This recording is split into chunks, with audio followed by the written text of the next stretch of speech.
Induction അടുപ്പും infrared അടുപ്പും തമ്മിൽ ഒന്ന് compare ചെയ്യാണ്, ഒരു താരതമ്യം ചെയ്യാണ്, ഒരു പഠന റിപ്പോർട്ട് ഏതിനാണ് കൂടുതൽ കറണ്ട് എടുക്കുന്നത് എന്നുള്ളത്. ഇപ്പോൾ ധാരാളം ആൾക്കാർ ഇൻഡക്ഷൻ മേടിക്കാൻ തുടങ്ങിയിട്ടുണ്ട്, കിട്ടാനില്ലാത്തേക്കണം. അതുപോലെ IR ഞാൻ മുമ്പ് കുറേ വർഷങ്ങൾക്ക് മുമ്പ് കൊടുക്കുന്നതാണ് IR. ഇതിന് വേണ്ടിയിട്ട് നമ്മളൊരു പാത്രവും 2 ലിറ്റർ വെള്ളം വെച്ചിട്ടുണ്ട്. 2-ലും 1 ലിറ്റർ വെള്ളം വെച്ചിട്ട് തിളപ്പിക്കുമ്പോൾ എപ്പോഴാണ് അത് പെട്ടെന്ന് തിളയ്ക്കുന്നത്, എത്ര സമയം എടുക്കുന്നുണ്ട് എന്നുള്ളതാണ് ഇപ്പോൾ പരിശോധിക്കുന്നത്. അതിനുവേണ്ടി എത്ര കറണ്ട് ചിലവായി, എത്ര യൂണിറ്റ് കറണ്ട് ചിലവായി എല്ലാം ഇപ്പോൾ എനർജി മീറ്ററൊക്കെ വെച്ച് ചെയ്തിട്ടുണ്ട്. രണ്ടും ഞാൻ 2000 വാട്ട്സിലാണ് ഇടാൻ പോണത്. രണ്ടും 2000 വാട്ട്സ്. ഇത് കഴിഞ്ഞിട്ട് ഇൻഫ്രാറെഡ് പൊളിക്കുന്നുണ്ട് കേട്ടോ. ഈ വീഡിയോകൾ കട്ട് ചെയ്യരുതേ. ഇൻഫ്രാറെഡ് പൊളിച്ച് ഈ അടുപ്പ് പൊളിച്ചിട്ട് അതിനുള്ളിൽ പാർട്സ് പരിപ്പെടുക്കും. മറ്റേ ഈ ഇൻഡക്ഷൻ പൊളിച്ചത് ഇപ്പോൾ എല്ലാവരും കണ്ടതാണ്. അതിൻ്റെ ഉള്ളിൽ ഒരു ബോർഡ്, ഒരു കോയിൽ, ഇതൊക്കെ. അതേപോലെ ഇതുപോലത്തെ കുറേ അടുപ്പ് ഇറങ്ങിയിട്ടുണ്ട് കേട്ടോ. കോയിലുള്ളത് 300 രൂപയ്ക്ക് കിട്ടും. 1000 വാട്ട്സാണ്. അത്ര സ്പീഡിലല്ല, എമർജൻസി ഘട്ടത്തിൽ ചെയ്യാം. അതേപോലെ വേറൊരു സാധനം ഇറങ്ങിയിട്ടുണ്ട്. ഇതൊരിക്കലും അപ്പോൾ ഇങ്ങനെ ഇത് ഓണാക്കി വെക്കാം അല്ലേ, എന്നിട്ട് അതിനെ പറ്റി പറയാം. ഓക്കെ, അതിനെ പറ്റി പറയാം. ഓണാക്കണ്. ഇവിടെ നോക്കിക്കോളി, റീസെറ്റ് ചെയ്തിട്ടുണ്ട്. ടോട്ടൽ വാട്ടേജ് ഒന്നുമില്ല. ഇപ്പോൾ എടുക്കുന്നത് നമ്മൾ 2000-ലിട്ടു. 1800 സംതിങ് എടുക്കുന്നുണ്ട്. 7.9 ആംബിയർ, ഏകദേശം ഒരു 8 ആംബിയർ കറണ്ട് ഇവിടെ എടുക്കുന്നുണ്ട്. ലൈൻ വോൾട്ടേജ് ഇത്. ടോട്ടൽ യൂണിറ്റ് താഴെ കാണും കേട്ടോ. ഇത് കിലോ വാട്ടാണ്, യൂണിറ്റാണ് ഇവിടെ വരിക. എത്ര വരും നോക്കുക. ടൈം നോക്കാം. നമുക്കിപ്പോൾ 11:02 ഞാൻ സ്റ്റാർട്ട് ചെയ്തു. 11:02 സ്റ്റാർട്ട് ചെയ്തു. പാത്രമൊക്കെ വെക്കുമ്പോൾ മാക്സിമം ഈ ഒരു ചോപ്പ് വരെ മാക്സിമം വെക്കാൻ ശ്രമിക്കണം. ഇത് മിനിമം, ഇത് കുറയരുത്. ഏകദേശം ഒരു മിനിമത്തിൽ നടുന്നത്. ഇതേ പാത്രം തന്നെ വേറൊരു ബോട്ടിൽ വെള്ളം 1 ലിറ്റർ വെച്ചിട്ട് നമ്മൾ പിന്നെ എന്താക്കും, ഇതിൽ വെക്കും. ഇതിൽ വെക്കും. 10:02 സ്റ്റാർട്ട് ചെയ്തു അല്ലേ. 10:02 അല്ല 11:02 11:02. പിന്നെ ഇത് ഇൻഫ്രാറെഡിൽ ഇങ്ങനെ ഒരു ഗ്രില്ല് തരുന്നത് കാണാം, ഒരു കമ്പി. ഇതെല്ലാം സ്റ്റെയിൻലെസ് സ്റ്റീലിൽ, ഇതൊരു പഴയതാണ്. ഇത് വെച്ചിട്ടാണ് ആൾക്കാർ ഇവിടെ പാചകം ചെയ്യുന്നത്. അല്ല, അതൊരിക്കലും അങ്ങനെ പാചകം ചെയ്യാനുള്ളതല്ല. ഇത് കോഴിയൊക്കെ ചൂടാനുള്ളതാണ്, അൽഫാം തണ്ടൂരിയൊക്കെ ചെയ്യാനുള്ളതാണ് കേട്ടോ. ഇതിൻ്റെ പുറത്ത് വെച്ചിട്ട് ചുട്ടെടുക്കാനുള്ളതാണ്. പാത്രം വെക്കുമ്പോൾ നേരിട്ട് വെക്കണം. നമുക്കിപ്പോൾ നേരിട്ട് വെക്കാം. ഇതിപ്പോൾ തൽക്കാലം മാറ്റി വെച്ചു, ആവശ്യമില്ല. നമുക്ക് വെയിറ്റ് ചെയ്യാം. ടോട്ടൽ വാട്ടേജ് നോക്കാം. 1 മിനിറ്റായി. ഇവിടെ 3.3 30 വാട്ട്സ് എടുത്തു. Total what 30 what. 3 എന്ന് പറയുന്നത് 30 വാട്ട്സ്. വാട്ട് ഇവിടെ 2000-ലിട്ട് വെള്ളം ചൂടായപ്പോഴേക്കിന് ഇവിടെ 1300-400 വാട്ടായി. 2000-ലിട്ടിട്ട് കുറഞ്ഞിട്ടുണ്ട്. അതങ്ങനെയാണ്. ഒരു പാത്രം കണ്ട് ചൂടാവ് വരുമ്പോഴേക്കിന് ഇത് ഓട്ടോമാറ്റിക്കായിട്ട് ഈ സിസ്റ്റം കറണ്ടിന് കുറച്ച് കൊടുക്കുന്നുണ്ട്. കറണ്ട് തീറ്റ കുറച്ച് കൊടുക്കുന്നുണ്ട്. നോക്കാം, നമുക്കൊന്ന് വെയിറ്റ് ചെയ്യും. ഇപ്പോൾ 4 വാട്ടായിട്ടുള്ളൂ. ഓക്കെ, അപ്പോൾ വെള്ളം തളിച്ചിരിക്കുകയാണ്. ഇതാ നന്നായിട്ട് വെട്ടോട്ട്. ഇവിടെ എത്ര വാട്ട്സായി എന്ന് നോക്കാം നമുക്ക്. 9 എന്നിലാണ് നിൽക്കുന്നത്. എന്ന് വെച്ചാൽ 90 വാട്ട്സ്. 90 വാട്ട്സ്. ഇവിടെ നമ്മൾ മനസ്സിലാക്കേണ്ട ഒരു കാര്യമുണ്ട്. ഇവിടെ 2000 വാട്ട്സ് എന്ന് പറഞ്ഞിട്ട് ഒരു ഇൻഡക്ഷൻ കുക്ക് ഓൺ ആക്കിയാൽ 1 മണിക്കൂർ ഓൺ ചെയ്താലാണ് 2 യൂണിറ്റ് കറണ്ട്. അരമണിക്കൂറാണ് ഓൺ ചെയ്യണമെന്ന് വെച്ചെങ്കിൽ 1 യൂണിറ്റ് കറണ്ട്. 1/4 മണിക്കൂർ 15 മിനിറ്റ് ആണെങ്കിൽ അര യൂണിറ്റ് കറണ്ട് 500 വാട്ട്. 7.5 മിനിറ്റ് ആണെങ്കിൽ അത് വീണ്ടും 250 വാട്ട്സ്. ഇങ്ങനെ കുറയും സമയത്തിനനുസരിച്ച്. ചില ആൾക്കാരുടെ ധാരണ അത് കുത്തിക്കഴിഞ്ഞാൽ 2000 വാട്ട് ചിലവാകുന്നതാണ്. ഇല്ല, ഇവിടെ പാകം നമുക്ക് ഇപ്പോൾ 10 9 മിനിറ്റിലായി. 90 വാട്ട്സിൽ ഇത് ടോട്ടൽ നമുക്ക് 90 വാട്ട്സ് എന്ന് വെച്ചാൽ ഓഫാക്കി. എന്ന് വെച്ചാൽ ഒരു 100 വാട്ട്സിൻ്റെ ബൾബ് 1 മണിക്കൂർ പ്രകാശിക്കുന്ന കറണ്ടേ ഇപ്പോൾ ഈ 1 ലിറ്റർ വെള്ളം തിളക്കാൻ എടുത്തിട്ടുള്ളൂ. അത് 4 മിനിറ്റ്. അപ്പോൾ 4 മിനിറ്റ് കൊണ്ട് 1 ലിറ്റർ വെള്ളം തിളച്ചു. അതിന് ടോട്ടൽ നമുക്ക് ചിലവായത് 90 വാട്ട്സ്, 90 വാട്ട്സ് കേട്ടോ. ഇത്രേ ഉള്ളൂ. അപ്പോൾ 90 വാട്ട് പറഞ്ഞാൽ അങ്ങനെ 10 മണിക്കൂർ ഉപയോഗിച്ചാലേ 1 യൂണിറ്റ് കറണ്ട് ആവുള്ളൂ കേട്ടോ. ഇതുപോലെ 10 ലിറ്റർ വെള്ളം അല്ലെങ്കിൽ 10 തവണ ഇങ്ങനെ ചെയ്യുമ്പോഴേ 1 യൂണിറ്റ് കറണ്ട് ആവുള്ളൂ എന്നർത്ഥം. ഇനി നമുക്ക് അടുത്തത്, ഈ വെള്ളം ഒഴിവാക്കിയിട്ട് പുത്തൻ വെള്ളത്തിൽ ചേർക്കണം. ഇത് നമുക്ക് വേണ്ട. ഇവിടെ കഴുകാൻ ഇവിടെ ഇരിക്കില്ല, അവിടെ കഴുകാൻ. ഇനി നമുക്കിതിൽ പുതിയ വെള്ളം ചേർക്കണം. വേറെ അടുപ്പ് വെച്ചു. അതേപോലെ നമുക്ക് 1 ലിറ്റർ വെള്ളം.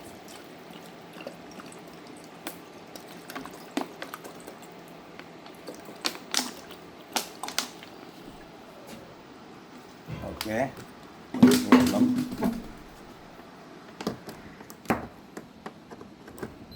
ഇത് റീസെറ്റ് ചെയ്യണം. ഇവിടെ ആയ വാട്ട് ഞാൻ റീസെറ്റ് ചെയ്യണം. 0 ആക്കുകയാണ്.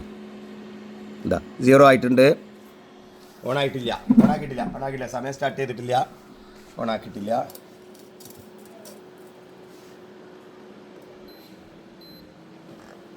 യെസ്, ഇപ്പോഴാണ് സ്റ്റാർട്ട് ചെയ്തത് കേട്ടോ. 11:08 ഞാൻ സ്റ്റാർട്ട് ചെയ്തു. ഓക്കെ, ഇപ്പോൾ 11:08 2000 വാട്ട്സ് കാണുന്നുണ്ടല്ലോ. ഓക്കെ, 2000 വാട്ട്സിലിട്ട് 11:08 സ്റ്റാർട്ട് ചെയ്ത് 1924 വാട്ട്സ് ഇത് എടുക്കുന്നുണ്ട്. ഇതിനേക്കാളും കുറച്ചും കൂടി ഇത് എടുക്കുന്നുണ്ട്. അതൊന്നുമല്ല നമ്മളെ വിഷയം. എത്ര സമയം കൊണ്ട് വെള്ളം തിളച്ചു, ആ സമയത്ത് വെള്ളം തിളയ്ക്കുമ്പോൾ ടോട്ടൽ എത്ര വാട്ട്സ് എടുത്തു എന്നാണ് നമ്മൾ നോക്കുന്നത്. അല്ലാതെ റണ്ണിങ്ങിന് എത്ര വാട്ട്സ് എടുത്തു എന്നല്ല നോക്കേണ്ടത്, ടോട്ടൽ വാട്ട്സ് എത്ര എടുത്തു എന്നാണ് ഇപ്പോൾ നോക്കേണ്ടത്. അതാണ് എനർജി മീറ്റർ അങ്ങനെ റീഡ് ചെയ്യുക. ഇപ്പോൾ കണക്റ്റഡ് ലോഡ് എത്രയെന്നല്ല അറിയേണ്ടത്. എനിവേ നമുക്ക് ഇതേപോലെ 4 മിനിറ്റ് കൊണ്ടാണ് ഇത് തീർന്നത്. ഇത് എത്ര മിനിറ്റ് ഉണ്ട് നോക്കാം. ഇവിടെ നല്ലോണം പഴുത്തിട്ടുണ്ട്. ഇവിടെ ഒന്ന് കൈ തട്ടരുത്. ഇത് കഴിഞ്ഞിട്ടേ ഇതുള്ളിലാണ് പൊളിച്ചാണ്ട് പരിപ്പെടുക്കും. അങ്ങനെ പൊളിച്ച് പരിപ്പെടുക്കും. അറിയാലോ, ഇതേപോലത്തെ ഒരു കോയിലാണോ ഇതിൻ്റെ അകത്ത് നമുക്ക് നോക്കാം. ഇതുപോലത്തെ ഏതെങ്കിലും സർക്യൂട്ടുകൾ ഉണ്ടോ എന്നും നമുക്ക് പരിശോധിക്കാം. വെയിറ്റ് 4 മിനിറ്റായി ഇപ്പോൾ വെച്ചിട്ട് വെള്ളം തിളച്ചിട്ടില്ല. Total what 120 വാട്ടായി. ഇത് 90 ആയിരുന്നു ഈ സമയത്ത്, ഇത് 120 ആയിട്ടുണ്ട്. ഇപ്പോഴും വെള്ളം തിളച്ചിട്ടില്ല. വെയിറ്റ് ഇല്ല, വെയിറ്റ്. ഏതായാലും നമുക്ക് ഇരട്ടി വാട്ട്സായി. 90 വാട്ട്സിന് പകരം 160 വാട്ട്സായി. ഇപ്പോഴാണ് വെള്ളം തിളച്ചത്. എന്നാലും അപ്പോൾ തിളച്ചു, വെട്ടി തിളയ്ക്കുന്നുണ്ട്. ഇവിടെ കുറച്ച് പവർ നഷ്ടം കിട്ടും. വലിയ പാത്രം വെക്കണം. ഞാൻ രണ്ടും ഒരേപോലെ കമ്പയർ ചെയ്തതാണ്. ഒരേപോലെ കമ്പയർ ചെയ്യും. കുറച്ച് വലിയ പാത്രമാണെങ്കിൽ ഇത്രയൊന്നും എടുക്കില്ല. എനിവേ 170 വാട്ട്സ് 90 വാട്ട്സ് ഒന്ന് ആലോചിച്ച് നോക്ക്. എന്തായാലും IR നല്ല എടുക്കുന്നുണ്ട് എന്ന കാര്യത്തിൽ സംശയമില്ല. കുറഞ്ഞ പാചകമൊക്കെ ഇതിൽ മാക്സിമം ഇൻഡക്ഷനിലേക്ക് തന്നെ മാറണം എന്നുള്ളതാണ്. പിന്നെ ചുടാനും കരിക്കാനും കുഴയ്ക്കാനും ഒക്കെ ആണെങ്കിൽ നിർത്താം നമുക്ക് കേട്ടോ. നിർത്താൻ പോണം. കരിക്കാനും ചുടാനൊക്കെ ആണെങ്കിൽ ഇത് യൂസ് ചെയ്യുക. ചപ്പാത്തി ചുടാനൊക്കെ ബെസ്റ്റ് സാധനമാണിത്. ഇതിലത് പറ്റില്ല. പപ്പടം പൊരിക്കുക, എല്ലാ പാത്രം വർക്ക് ചെയ്യും എന്നുള്ളതാണ്. പിന്നെ കറണ്ട് അങ്ങോട്ട് ഓഫായിട്ടും തിളയ്ക്കുന്നുണ്ട്. നല്ല ചൂട് കാത്ത് നിൽക്കുന്നുണ്ടാവും. വെട്ടി തിളയ്ക്കുന്നത്. പവറൊക്കെ ഓഫായിട്ടുണ്ട്.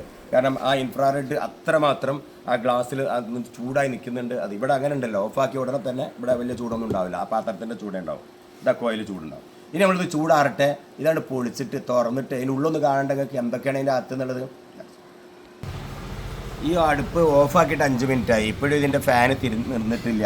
ഒരു ഏകദേശം ഒരു 4 വാട്ട് വെറുതെ എടുക്കുകയാണ്. ഒരു 4 വാട്ട്സ് അങ്ങനെ ഫാൻ തിന്നുകൊണ്ടിരിക്കുകയാണ്. നല്ല ചൂട് ഇപ്പോഴും ഉണ്ട്. ഈ നഷ്ടമാണ് നമ്മുടെ ആ കറണ്ടിൽ നമുക്ക് നഷ്ടപ്പെട്ടുള്ളത്. ഏതായാലും ഇനിയും വെയിറ്റ് ചെയ്യണം ഇതൊന്ന് തണുക്കാൻ. ഇത് പൊളിക്കാൻ പോവാണ്, തുറക്കാൻ പോവാണ്. അപ്പോൾ ഇത് പൊളിക്കാൻ പോവാണ്, തുറക്കാൻ പോവാണ്. ഉള്ളു കാണണ്ടേ? ഇപ്പോഴും ചൂട് മാറിയിട്ടില്ല.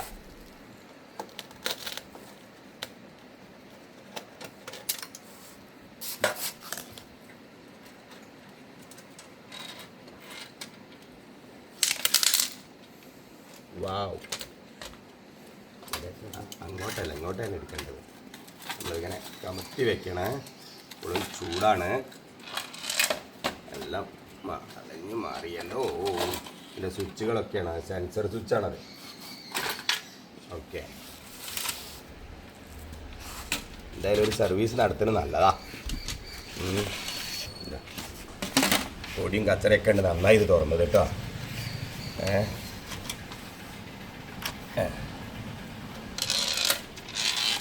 ഈ ഒരു ഗ്ലാസ്സിലാണ് ഈ കാര്യം കിടക്കുന്നത് കേട്ടോ.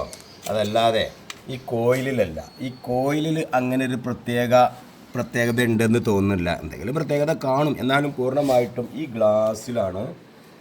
ഇത് സാധാ ഗ്ലാസ് അല്ല.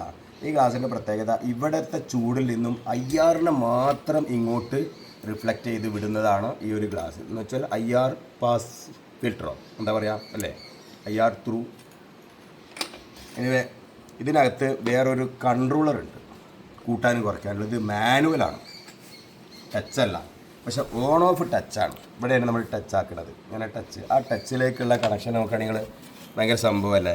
ഒരു സ്പ്രിങ്, ഒരു കണക്ഷനും ഇല്ലാത്ത സ്പ്രിങ്. ഈ ഒരു സ്പ്രിങ് ഇവിടെ മുട്ടി നിൽക്കുമ്പോൾ ആ മുട്ടിയിലാണ് ഒരു ഇൻഡക്ഷൻ. അടിപൊളി. അപ്പോൾ കംപ്ലൈൻറ്റ് കുറയും എന്നർത്ഥം. ആ രീതിക്കൊക്കെ ഇത് നല്ല സേഫാണ്. കംപ്ലൈൻറ്റ് കുറയും. എങ്ങനെ കുറയും? ഈ ടച്ച് സ്വിച്ച് വർക്ക് ചെയ്യാണ്ടാവില്ല. ഇത് വളരെ ഈസി ടച്ചാണ്. ഇനി ഇതിപ്പോഴും നല്ല ചൂടാണ്. ചൂടൊന്ന് ആറിയിട്ട് വേണം ഇതൊന്ന് സർവീസ് ചെയ്യാൻ. അപ്പോൾ ഇതൊരു സാധാരണ DCക്കുള്ള വർക്ക് ചെയ്യാനുള്ള ഈ ഡിസ്പ്ലേ ഒക്കെ വർക്ക് ചെയ്യാനും ടച്ച് വർക്ക് ചെയ്യാനുള്ള ഒരു കുഞ്ഞ് പവർ സപ്ലൈയും പിന്നെ ഒരു ട്രയാക്ക് എന്ന് പറയുന്നൊരു സാധനം, അതിനൊരു വേരിയബിൾ കൺട്രോളറും മാത്രമേ ഉള്ളൂ ഇതിന്. പിന്നെ ടച്ചിന് ഈ ഒരു പ്ലേറ്റ്, ഒരു ഫാൻ, വേറൊന്നും വലിയൊരു കോംപ്ലിക്കേഷൻ ഇതിനില്ല. എന്നാലും ഈ ഒരു പവർ സപ്ലൈ പോയാൽ എല്ലാം തീരും. പിന്നെ ഈ ഒരു കോയിൽ പോയാൽ കിട്ടുമോ ഇല്ലയെന്ന് മാർക്കറ്റിലുണ്ടോ എന്നൊന്നും പഠിക്കട്ടെ ഞാൻ. കാരണം ഇനി ധാരാളം ഇത്തരം റിപ്പയറിങ്ങിന് സാധനം വരാൻ സാധ്യതയുണ്ട്. ഈ കോയിൽ റീപ്ലേസ് ചെയ്യുക. അത് പക്ഷേ ഈ കോയിലൊന്നും അത്ര പെട്ടെന്ന് പോകാൻ സാധ്യതയില്ല. എനിവേ IR അടുപ്പ് പൊളിച്ച് കണ്ടല്ലോ, ദാറ്റ്സ് ഓൾ. അപ്പോൾ ഈ ഒരു ഇൻഫർമേഷൻ ഒരു ജനറൽ ഇൻഫർമേഷനാണ്. എൻ്റെ അടുത്ത് ഈ അടുപ്പ് വിൽക്കാനുള്ള ഇൻഡക്ഷനും എൻ്റെ അടുത്തില്ല, ഇതുമില്ല. ഇത് വിൽപ്പനയ്ക്കുള്ള എല്ലാ സെയിൽസ് പ്രൊമോഷൻ അല്ല, പക്ക ഞങ്ങൾക്ക് തോന്നിയ ഒരു സാധനം ജനങ്ങൾക്ക് ഇട്ട് കൊടുക്കണം. That's all. ഇത് മറ്റുള്ളവരിലേക്ക് ഷെയർ ചെയ്തോളൂ.